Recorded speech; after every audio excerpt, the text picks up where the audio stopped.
ఐలాండ్లన్నింటి కూడా ఖాళీ చేయిస్తున్నారు అధికారులు.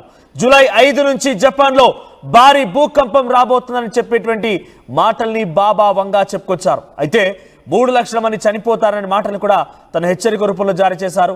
కరోనా, ముంబై దాడులు, 1945 నుంచి 2025 క్యాలెండర్ సేమ్ కావడం పైన కూడా కొంత జనాల్లో ఆందోళన కలుగుతోంది.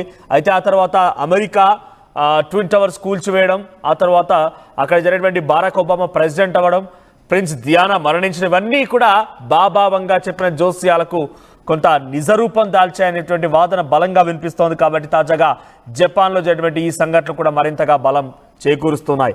సో తత్సుగో అనేటువంటి ఐలాండ్ దగ్గర, టొకారో ప్రాంతం దగ్గర 5.5 నమోదైంది రెక్టార్ స్కేల్ పైన జపాన్లో భూకంపం. తెల్లవారుజామున 5 గంటల 30 నిమిషాల సమయానికి, మనకు వాళ్ళకి 4 గంటల సమయం తేడా ఉంటుంది. సో నేను ఈ వార్త చెప్పే సమయానికి ఆల్రెడీ అక్కడ భూకంపం సంభవించింది. సో సంభవించి కూడా అక్కడ అంతా కూడా ఇప్పుడే కుదుట పడుతోంది. తెల్లవారున వాళ్ళందరూ కూడా లెగుస్తూ ఉన్నారు. సో ఎగ్జాక్ట్గా బహుశా నేను అక్కడ జపాన్ టైమింగ్ పరంగా చూస్తే ఇప్పుడు ఎగ్జాక్ట్గా జపాన్లో టైం అనేది కొంత మనకంటే 4 గంటల ముందు, అంటే అక్కడ టైం ఎలా ఉంటుందో అర్థం చేసుకోండి. సో ఇప్పటికే అక్కడ భూకంపం సంభవించింది. ఆల్రెడీ భూకంపం సంభవించి ఎగ్జాక్ట్గా ఇప్పుడు జపాన్లో టైం 11:30గా వస్తుంది. అంటే మనకు వాళ్ళకి 4 గంటలన్నర తేడా. సో మనకంటే 4 గంటలన్నర ముందే వాళ్ళకి అక్కడ భూకంపం వచ్చింది. అంటే తెల్లవారుజామున జపాన్ టైమింగ్ ప్రకారంగా 5 గంటల 30 నిమిషాల సమయంలో తత్సుగో అనేటువంటి ఒక ఐలాండ్ దగ్గర 5.5 రెక్టార్ స్కేల్ పై నమోదవుతూ ఒక భారీ భూకంపం సంభవించింది. అయితే దీని ప్రభావం సుమారుగా కేవలం అక్కడ డెప్త్ ఎంతో తెలుసా? భూకంప కేంద్రం కేవలం 10 కిలోమీటర్ దగ్గర నమోదైంది. ఇక్కడ మీరు డైరెక్ట్గా దాని అథెంటిక్ ఇన్ఫర్మేషన్ కూడా చూడొచ్చు, ప్రభుత్వం ఏం చెప్తున్నాయి అనేది. ఒకసారి ఆ థర్డ్ బాక్స్ మీరు చూడండి, కింద కనిపిస్తోంది. ఒకసారి ఫుల్గా ప్లే చేయండి పీసీఆర్ అది. సో జపాన్ ఎర్త్క్వేక్స్, అక్కడి ప్రభుత్వం ఏం చెప్తోందంటే కనుక, Japan earthquakes risk from July 5th to 6th, strong earthquakes may occur in the southern and western regions. 96%, 96%. అక్కడ రెడ్ కలర్ మార్చండి. ఇది నేను చెప్తున్న మాట కాదు, జపాన్ ఎర్త్క్వేక్స్ తన అఫీషియల్ ట్విట్టర్ ఖాతాలో ఈ విషయాన్ని వెల్లడించాయి.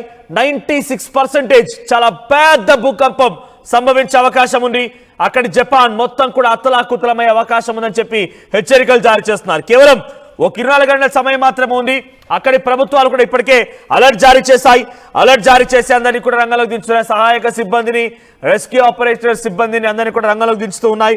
అయితే ఇక్కడ ఒక విషయం గమనించాలి. బాబా వంగా జోస్యంతో పాటుగా మనం చూస్తున్నాం, నెల రోజులుగా ప్రపంచ దేశాల యుద్ధం జరుగుతున్న క్రమంలో కూడా 1945, 2025 రెండు క్యాలెండర్ కూడా దాదాపుగా సరి సమానంగా పోలి ఉన్నాయి. కాబట్టి 1945లో ఏం జరిగిందనే విషయం మనం పరిశీలిస్తే, 1945లో జపాన్లోని ఒక దివి దగ్గర, టొకారా ఐలాండ్ దగ్గర ఈరోజు జరిగిన సంఘటన చేశారా?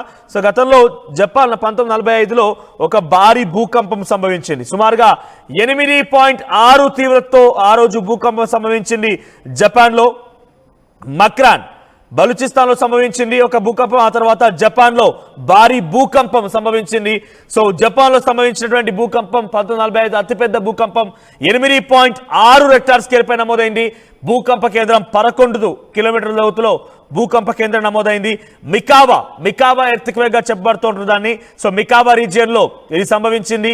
జపాన్ సెంట్రల్ జపాన్ లోని మికావా రీజియన్ దగ్గర ఎర్త్క్వేక్ సంభవించింది. సుమారుగా ఆ సమయంలోనే 1945లోనే ఏదైతే ఆ రెప్లికేషన్ ఉందో, క్యాలెండర్ రెప్లికేట్ అవుతుందని చెప్తున్నారో, ఆ రోజు నేను చూశాను 1945కు సంబంధించి నిజంగా ఏం జరిగిందని నేను గూగుల్లో సెర్చ్ చేసి చూస్తే 8.6 రెక్టార్ స్కేల్ పై నమోదవడంతో పాటుగా సుమారుగా 7,000 మంది మరణించారు. అప్పుడే 7,000 మంది మరణిస్తే సుమారుగా 30,000 మందికి చాలా తీవ్రంగా గాయాలయ్యాయట. ఒకే రోజు కేవలం కొన్ని నిమిషాల పాటుగా భూమి కంపించింది. 8.6 రెక్టార్ స్కేల్ పై నమోదైంది. ఆ రోజున సుమారుగా 7,000 మంది మరణిస్తే 30,000 మందికి చాలా తీవ్రంగా గాయాలయ్యాయి. అయితే సునామీ హెచ్చరికలు జారీ చేశారు, కానీ సునామీ రాలేదన్నట్టు తెలుస్తోంది. సో సెంట్రల్ జపాన్లో 1945 జనవరి 13న ఈ ఘటన చోటు చేసుకుంది. అయితే ఇప్పుడు దాన్ని రెప్లికేట్ అవుతోంది. 2025, 1945 రెండు కూడా క్యాలెండర్ సేమ్ గా ఉన్నాయి, దాదాపుగా సరిపోలుతున్నాయని చెప్పి ప్రపంచ దేశాల చర్చ జరుగుతున్న క్రమంలో ఇప్పుడు మరోసారి అదే విధంగా వస్తుందనేటువంటి అనుమానాలు కూడా ఉన్నాయి. సో బాబా వంగా జోస్యం 1945 క్యాలెండర్, ఈ రెండు తలుచుకొని అంతా కూడా అలర్ట్ అవుతున్నారు. సో ప్రపంచ దేశాలన్నీ కూడా ఒకసారిగా డెఫినెట్ గా కొంత ఆందోళన గురవుతున్న పరిస్థితి కనబడుతోంది. సో ఇప్పుడు తాజాగా ఈరోజు తెల్లవారుజామున కూడా 5.5 రెక్టార్ స్కేల్ పై నమోదవడం కూడా దీనికి మరింతగా బలం చేకూరుస్తోంది. కేవలం 2 వారాల్లోనే 1000కి పైగా భూకంపాలు సంభవించాయి. 2 వారాల్లోనే 1000కి పైగా భూకంపాలు సంభవించి జపాన్ మొత్తాన్ని అతలాకుతలం చేస్తూ ఉన్నాయి. సో ప్రస్తుతానికి ఎలా ముందుకు వెళ్తోంది, అక్కడ ప్రభుత్వం ఏం చెప్తోందంటే కనుక జూలై 1నే పెద్ద ఎత్తున ఇది అంచనా వేసింది. సో మొత్తం మీద భూకంపం సంభవించే అవకాశం ఉందని చెప్పి హెచ్చరికలు జారీ చేసి అక్కడి జేఎంఏ వార్తా కథనాన్ని ప్రచురించింది. ఎర్త్క్వేక్ అలర్ట్ గా ఉంది కాబట్టి సునామీ రిస్క్ కూడా ఉంది. సో అక్కడ రెస్క్యూ ఆపరేషన్ సిబ్బంది కానివ్వండి ఎమర్జెన్సీ సిచ్యువేషన్ తలపిస్తోందని చెప్పుకొచ్చారు. ఆ తర్వాత జూలై 3న పక్కగా కన్ఫర్మ్ చేశారు, డెఫినెట్ గా వస్తుంది, జపాన్ లో ఒక భారీ భూకంపం సంభవించే అవకాశం ఉంది, 3 లక్షల మంది మరణిస్తారని చెప్పి బాబా వంగా జోస్యం నిజం కాబోతోందన్నటువంటి ఒక అనుమానం, ఒక భయంతో అక్కడ ప్రభుత్వాలు అలర్ట్ గా మారాయి. సో ప్రస్తుతానికి ఈ రోజు తెల్లవారుజామునటువంటి ఈ భూకంపానికి సంబంధించి పెద్ద ఎత్తున ప్రభుత్వం అలర్ట్గా అయిపోయింది. సో సమీప కాలంలో పెద్ద ఎత్తున భూకంపం సంభవించే అవకాశం ఉందని చెప్పి అఫీషియల్ ట్విట్టర్ ఖాతాలో కూడా వెల్లడించారు. సో జపాన్ ప్రెసిడెంట్ కూడా ఇప్పుడు ప్రస్తుతానికి సౌదీలో ఉన్నారు. జపాన్ ప్రెసిడెంట్ ఆయన ఒక పర్యటనలో భాగంగా సౌదీ అరేబియా చేరుకున్నారు. సౌదీ అరేబియా నుంచి ఆయన ఎప్పటికప్పుడు పర్యవేక్షిస్తున్నారు. కానీ ఈ రోజు తెల్లవారుజామున ఆయన జపాన్కి కూడా చేరుకున్నట్టు తెలుస్తోంది. సో షిగేరు ఇషిబా, సో అక్కడ current prime minister of Japan షిగేరు Ishiba తెల్లవారుజామున ఆయన జపాన్ చేరుకున్నట్టు తెలుస్తోంది. ఒకసారిగా అక్కడ ప్రజల్లో ధైర్యం నింపడం కోసం, ప్రజల్లో కొంత మనోస్థైర్యం నింపడం కోసం ఆయన ప్రయత్నాలు చేస్తున్నారు. సో ఏదేం చూసినా అనేక రకాలుగా గమనించండి. ఒకటి బాబా వంగా జోస్యం కొంత ప్రజల్ని ఆందోళన గురి చేస్తోంది, దాని రకంగానే సంకేతాలు కనబడుతున్నాయి. ఆ తర్వాత 1945 క్యాలెండర్ని మన రెప్లికేట్ అవుతోంది అనేటువంటి ఆ ఉదాహరణ తీసుకున్నా కూడా 1945లో కూడా జపాన్లో అతిపెద్ద భూకంపం సంభవించింది. 8.6 తీవ్రతతో నమోదైంది. అయితే చాలామంది దీనిపైన ఎక్స్పర్ట్స్ మాట్లాడుతున్న క్రమంలో జపాన్లో తరచుగా వస్తూ ఉంటుంది, పెద్దగా భయపడాల్సిన పని లేదు. బికాజ్ మనం ప్రతిరోజు ఎర్త్క్వేక్ అప్డేట్స్ తీసుకుంటే జపాన్లో ఏదో ఒక చోట ఏదో ఒక ఐలాండ్లో ఒక చిన్న భూకంపం సంభవిస్తూనే ఉంటుంది. 2.0, 2.5, 3 తీవ్రతతో. కానీ ఈసారి రాబోయేది మాత్రం ఇలా ఉండదు. ఈసారి రాబోయేది మాత్రం ఒక భారీ విధ్వంసానికి దారితీస్తుంది. సునామీ వచ్చే అవకాశం ఉంది. 3 లక్షల మంది చనిపోతారని బాబా వంగా చెప్తున్నటువంటి ఆ యొక్క జోస్యానికి మరింతగా బలం చేకూర్చే విధంగా 96% ద డేంజరస్ ఎర్త్క్వేక్ ఎవర్ అనేటువంటి మాటలు ఏకంగా అక్కడ ప్రభుత్వమే చెప్తోంది. అటువంటి విధంగా అంచనా వేస్తున్నారు. చాలా మంది మనం మాట్లాడినప్పుడు కూడా ఎన్జీఆర్ని ఆశ్రయించవచ్చు.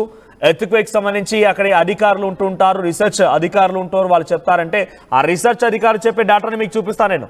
ఆ రీసెర్చ్ ఒకసారి ప్లే చేయండి పీసీఆర్ మళ్ళీ. ఆ రీసెర్చ్ అధికారులు చెప్పేటువంటి డేటాని మీకు ప్లే చేసి చూపిస్తున్నాను. Japan earthquakes 96%. చూడండి ఇక్కడ జపాన్ ఎర్త్క్వేక్స్, ఇది అఫీషియల్ గా అధికారులు రిలీజ్ చేసినటువంటి డేటానే. 96% అని చెప్పి రెడ్ కలర్ తో చాలా పెద్ద ఎత్తున భయాందోళనకు గురయ్యే విధంగా చెప్తున్నారు. 24 గంటల పాటుగా అప్రమత్తంగా ఉండాలి, ఒక భారీ భూకంపం సంభవించే అవకాశం ఉంది, సునామీ హెచ్చరికలు కూడా జారీ చేస్తూ ఈ రకంగా వారంతా కూడా చెప్పడం జరిగింది. చూడండి అక్కడ కనిపిస్తోంది 96%. సో చాలా మంది ఎన్జీఆర్ని ఆశ్రయిస్తే ఎన్జీఆర్ఏ చెప్తోంది, అక్కడ రీసెర్చ్ అధికారులు చెప్తారు, ఎర్త్క్వేక్ ఎక్స్పర్ట్స్ చెప్తారంటే ఆ ఎక్స్పర్ట్స్ రీసెర్చ్ అధికారులు అన్ని చెప్పింది ఈ డేటా. సో చాలా పక్కా అథెంటిక్ ఇన్ఫర్మేషన్ మాత్రం మీకు ఆర్టీవీ షేర్ చేసే ప్రయత్నం చేస్తోంది. ఆర్టీవీ పక్కా ఆధారాలు 1-2 సార్లు ధృవీకరించుకున్న తర్వాత ఈ వార్త మీకు చెప్తోంది. సో జపాన్లో బాబా వంగా జోస్యం నిజం కాబోతుందట. సో డెఫినెట్గా బాబా వంగా చెప్పిన దాంట్లో గతంలో కొన్ని సాధ్యాసాధ్యాలు ఉన్నాయి, సాధ్యపడనివి అలానే అసాధ్యమైనవి కూడా ఉన్నాయి. సో కానీ ఇప్పుడు జరిగేటువంటి జపాన్ పరిస్థితి మాత్రం కొంత బలాన్ని సమకూరుస్తోంది. బాబా వంగా జోస్యం 1945 క్యాలెండర్ 2 కూడా జపాన్లో ఒక భారీ భూకంపం రాబోతోంది, 3 లక్షల మంది మరణించబోతున్న దానికి చాలా బలమైనటువంటి ఒక వాదనని ఇస్తున్నట్టు కనబడుతోంది. సో డెఫినెట్గా ఇదొక భారీ విధ్వంసం అని చెప్పాలి. జపాన్లో ఈ రోజు తెల్లవారుజామున కూడా సుమారుగా 5.5 రెక్టార్ స్కేల్ పై నమోదైన నేపథ్యంలో ప్రస్తుతానికి మరింతగా ఇది బలాన్ని చేకూర్చుకొని మరింతగా ఎక్కువగా అయ్యే అవకాశం కూడా ఉంది. జూలై 5 కేవలం కొన్ని గంటలు మాత్రమే ఉంది. ఈ కొన్ని గంటల్లోనే ఒక భారీ విధ్వంసం జరగబోతున్నటువంటి